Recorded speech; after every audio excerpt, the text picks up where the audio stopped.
우리가 신앙생활을 하다 보면은 때때로 누구나 이런 경험을 많이 하게 됩니다. 자꾸 내 신앙생활, 영적 삶이 자꾸 이렇게 침체되는 느낌을 가질 때가 많이 있죠. 내 영혼이 자꾸 가라앉는 듯한 영적인 이 무기력함. 사실 내 중심, 내 의도는 그렇지 않는데 왠지 모르게 자꾸 마음의 생각이나 또 뜻이, 의지가 점점 이렇게 수면 아래로 가라앉는 듯한, 그래서 믿음 생활, 신앙생활 자체가 왠지 모르게 자꾸 싫어지고, 그러면서 자신도 억제할 수 없는 영적인 이 게으름, 무기력함이 찾아와서 영적인 감각을 자꾸 상실해버리는, 참 우리가 이런 신앙생활의 국면을 맞이하면은 참 하루하루를 이 버티기가 힘들어집니다. 특별히 우리 그리스도인들은 특별히 이런 삶의 이 국면을 접하게 되면은 참 괴로워집니다. 한마디로 우리의 삶이 고통스러워지는 거죠. 그러나 또 한편으로 또 이런 경우가 있죠.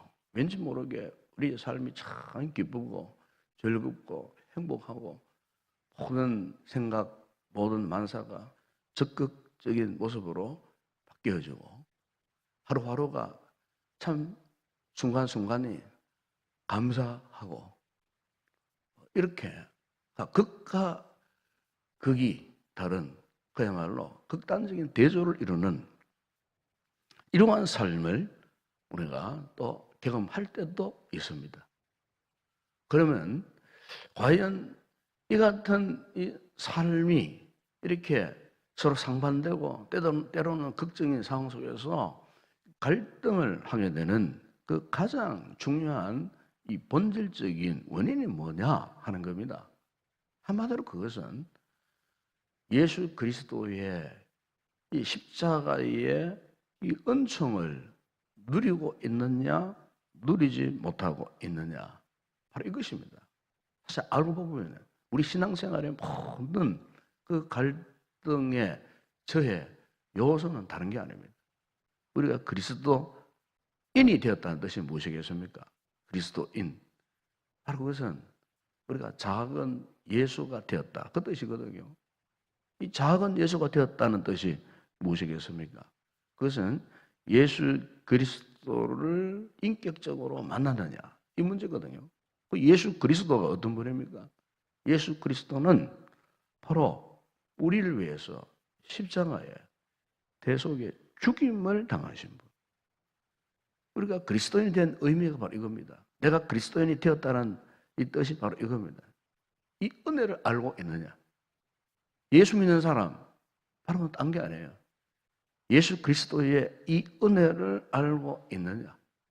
이 은혜를 알면 알수록 우리 가슴이 뜨거워지고, 그리고 하나님의 그 은혜가 우리의 삶을 지배하고 다스려가는 삶을 살 때는 기쁘고 즐겁고 행복하고, 우리의 삶의 기력이 회복되어서 모든 범사가 적극적으로 변화되어지만은, 그런데 예수를 10년, 20년 또 오랜 세월 동안 이렇게 믿다 보게 되면은 이 은혜에 대하여 무감각해진다 그 말입니다. 무기력해진다 그 말입니다.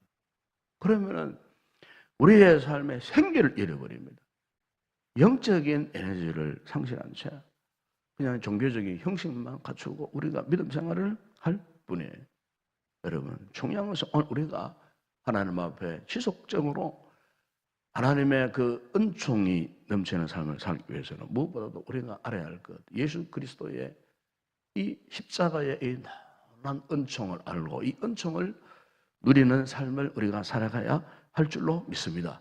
그래서 오늘 본문 여러분 읽었던 이 21절 다시 한번 보십시오. 보면은 하나님이 죄를 알지도 못하신 이를 우리를 대신하여 죄로 삼으신 것을 우리로 하여금 그 안에서 하나님의 의가 되게 하려 하심이라 그랬습니다. 우리의 구원자가 되시고 우리의 삶의 주인 되시는 예수님께서 왜 십자가에 달리셨다고 말씀합니까? 죄가 전혀 없으신 예수님이 죄인된 우리를 대신하여 십자가의 고난을 당하셨다 말씀합니다. 우리를 구원하시려고 죄 없으신 그분이 마치 죄인과 같은 처지가 되셨다 그 말씀입니다. 하나님이 우리를 구원하시려고 인간의 모습으로 오셔서 대속의 죽음을 당하셨다는 겁니다. 우리를 구원하시려고, 우리를 살리시려고. 베드로전서 여러분 3장 18절에 보시면은 베드로 사도 이런 고백을 했습니다. 그리스도께서도 단번에 죄를 위하여 죽어서 의인으로서 불의한 자를 대신하셨으니 이는 우리를 하나님 앞으로 인도하려 하심이라. 육체로는 죽임을 당하시고 영으로는 살리심을 받으셨으니 그랬습니다. 여러분 우리 신앙생활의 가장 이 본질이 뭐냐면 이겁니다. 예수님이 나를 위하여 십자가의 죽음을 당하셨다는 것. 이것은 우리가 두고 평생을 묵상하고 평생을 생각해도 잊어버릴 수 없는 우리의 인생의 최대의 사건. 그것은 예수님이 나를 위하여 육체로 죽임을 당하셨다는 겁니다. 십자가에서 죽임을 당하셨다는 겁니다. 우리가 구약의 그 레위기 16장 그 21절 이하의 말씀을 보게 되면은 거기에 이제 이런 말씀이 있어요. 아론은 두 손으로 산 염소의 머리에 안수하여 이스라엘 자손의 모든 불의와 그 모든 범한 모든 죄를 고하고 그 죄를 염소의 머리에 두어 미리 정한 사람에게 맡겨 광야로 보낼지니 하나님께서 아론을 통하여서 참 너무나 이 신기한 이 말씀을 명령을 하셨어요. 여기 보게 되면은 아론이 살아있는 그 염소의 머리에 안수를 했어요. 여기에 왜 안수했느냐면은 이스라엘 자손의 그 모든 불의, 그들이 범한 모든 죄를 이 안수를 통해 갖고 이 살아있는 염소에게 다 전가시켜 버렸다는 그런 의미가 되는 겁니다.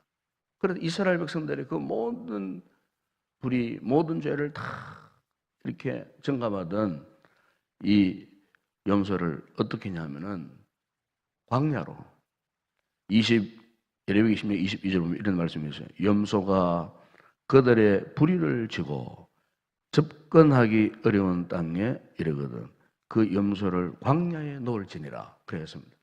이스라엘 백성들의 그 모든 이 불의한 죄를 염소가 다 담당해서요. 담당을 했는데 그 염소를 접근하기 어려운 아주 모진 광야, 험한 광야에 가서 그 염소를 그냥 놓아버립니다. 그럼 결국 그 염소가 어떻게 되겠어요? 결국 광야, 그 험한 광야 어느 곳에 가서 그 염소가 죽어버리는 거예요.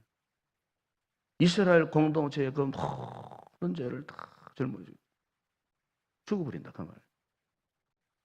이미 하나님께서 구약의 이스라엘 백성들을 통하여서 장차 무엇을 예언하셨냐면은 그의 아들 예수 그리스도를 통해서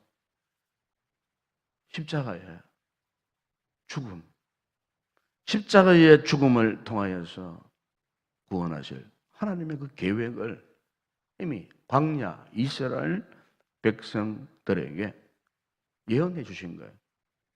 그 예언대로 그 아들 예수님이 이 땅에 오셔서 십자가에 이 대속의 죽음을 당하시게 된 것입니다. 선지자 이사야도 예수님 오시기 전 700년 전에 이미 이사야 53장 5절에 6절에서 이런 예언을 했습니다. 그가 찔림은 우리의 허물 때문이요 그가 상함은 우리의 죄악 때문이라. 그가 징계를 받음으로 우리는 평안을 누리고 그가 채찍에 맞음으로 우리는 나음을 입었도다. 우리가 다 양 같아서 그릇 행하여 각기 제 길로 갔거늘 여호와께서는 우리 무리의 죄악을 그에게 담당시키셨도다. 하나님께서 우리를 위해서 하신 최대의 위대한 일을 하셨다면 바로 이것입니다. 우리의 죄악을 그의 아들 예수 그리스도에게 다 전가시켜버린 것입니다. 레위기에 그 염소가 이스라엘 공동체, 이스라엘 백성들의 그 모든 불의한 악을 짊어지고 아사셀이라는 곳으로 갔던 것처럼 예수님께서 우리의 죄를 짊어지시고 이미 2000년 전에 우리의 죄악을 짊어지시고 골고다 십자가를 지시고 죽음의 길로 가셨어요. 대속의 죽음 길로 가셨다는 겁니다. 죄인된 우리를 의인 삼으시기 위해서 그분께서 친히 십자가를 지셨다는 것입니다. 우리를 대신하여 죄로 삼으신 것은 우리로 하여금 그 안에서 하나님의 의가 되게 하시기 위해서. 이 하나님의 의가 무엇이겠습니까? 죄진 우리는요, 감히 하나님 앞에 접근도 할 수 없는 철저히 타락하고 철저히 부패된 우리 인생들이었어요. 어떻게 감히 이렇게 부패되고 타락한 우리 인생이 하나님의 그 은혜를 우리가 구할 수 있겠어요? 어떻게 하나님의 구원을 우리가 구할 수 있었겠어요? 우리의 의로는 될 수 없는 거예요. 우리의 의지, 우리의 노력으로는, 우리의 어떤 선행으로는 이 하나님께서 예배해 놓으신 이 은혜를 누릴 자 아무도 없어요. 오직 예수 그리스도 이 십자가 은혜, 은총을 깨달은 자만이 이 은혜를 누릴 수가 있는 거예요. 죄악된 우리의 본성이 보십시오. 어떻게 선한 사람 될 수 있겠어요? 어떻게 우리가, 죄인된 우리가 어떻게 예수 그리스도를 닮아갈 수 있겠어요? 타락한 우리 인격이 어떻게 변화될 수 있겠어요? 이것은 세상의 어떤 도덕적인 훈련이나 윤리적인 도덕적인 교육을 통해서는 도저히 되지 않는 거예요. 그런데 참 신기합니다. 바로 예수 그리스도 십자가의 그 은혜를 경험하면요, 변화가 일어나더라고요. 변화가. 우리 삶에 변화가 일어나요. 십자가의 은혜를 깨닫게 되니까 우리 인격이 그냥 저절로 바뀌어져요. 삶이 송두리째 변화되어져요. 세상에 무슨 교육으로 이렇게 우리의 삶을 변화시킬 수 있겠습니까, 여러분? 오직 예수 그리스도 십자가의 그 은총을 누리는 자만이 이런 변화를 경험하는 거예요. 더 큰 문제는 뭡니까? 이런 변화를 경험했던 우리가 언제부터인가 점점 영적으로 지금 침체되고 있어요. 십자가를 생각하면 한때는 눈물을 흘리고 그 하나님 은혜에 복받쳐서 감사하고 감격하고 기도가 뜨거워졌는데 언제부터인가 우리의 기도가 식어지고 상실되어 버리고 우리의 가슴이 사늘이 식어져 버리고 십자가를 바라도 눈물 한 방울 나지 아니하고 가슴에 전혀 미동도 없는 이런 상태에 왜 놓여져 있습니까? 여러분, 우리가 고난주간 잊혀진 날 이걸 한번 생각해 봐야 돼요. 내가 왜 이런 상태에 지금 빠져 있는가? 언제부터인가 내 가슴 속에 십자가의 그 은혜가 뜨거움이 상실해져 있는가? 이제는 영적인 신앙적인 껍데기만 남아있는 채 그냥 안 믿을 수 없고 믿을 수 없는 이런 상태에 내가 놓여져 있는가? 여러분, 이 아침에 우리가 다시 한번 우리 모습을 돌아보면서 이 말씀 앞에 우리의 삶을 한번 투영시켜서 한번 살펴보시기 바랍니다. 그 이유가 무엇인가? 그 이유는 간단합니다. 지금 나에게 십자가의 그 날라 은총이, 그 감격이, 기쁨이 언제부터인가 상실되어 있다는 겁니다. 상실. 언제부터인가. 오늘 아침 우리가 주님 십자가를 묵상하는 중에 바로 이 주님의 십자가의 은혜가 다시 회복되어야 할 줄로 믿습니다. 여러분, 고린도서 5장 14절이야 15절에서 바울은 이런 말씀을 했습니다. 그리스도의 사랑이 우리를 강구하시는도다. 우리가 생각하건대 한 사람이 모든 사람을 대신하여 죽으선지 모든 사람이 죽은 것이라. 그가 모든 사람을 대신하여 죽으시면 살아있는 자들로 하여금 다시는 그들 자신을 위해 살지 않고 오직 그들을 대신하여 죽었다가 다시 살아나신 이를 위하여 살게 하려 함이라. 디도서 2장 14절에 그가 우리를 대신하여 자신을 주시면 모든 불법에서 우리를 속량하시고 우리를 깨끗하게 하사 선한 일을 열심히 하는 자기 백성이 되게 하려 하십니다. 여러분, 그렇습니다. 오늘 우리의 자신이 주님 앞에 과연 어떤 모습인지 이 새벽에 주님의 십자가 앞에 우리 자신을 한번 돌아봤으면 좋겠습니다. 가룟 유다만 주님을 비세는 것이 아닙니다. 유대인들만이 주님을 십자가에 못 박아 죽인 것이 아닙니다. 빌라도만이 예수님을 십자가에 넘겨준 자가 아니라 그 말입니다. 바로 오늘 내 자신이, 우리 자신이 예수님을 배반했고 예수님을 십자가에 못 박아 죽였고 우리 자신이 바로 예수님을 십자가에 넘겨준 이 장본일이라는 사실. 우리가 십자가 앞에 우리의 이 솔직한 자신을 고백할 때 다시 한번 상실되어버린 주님의 십자가의 은총이 이 새벽에 우리의 심령에 넘치는 은혜를 경험하게 되리라 믿습니다.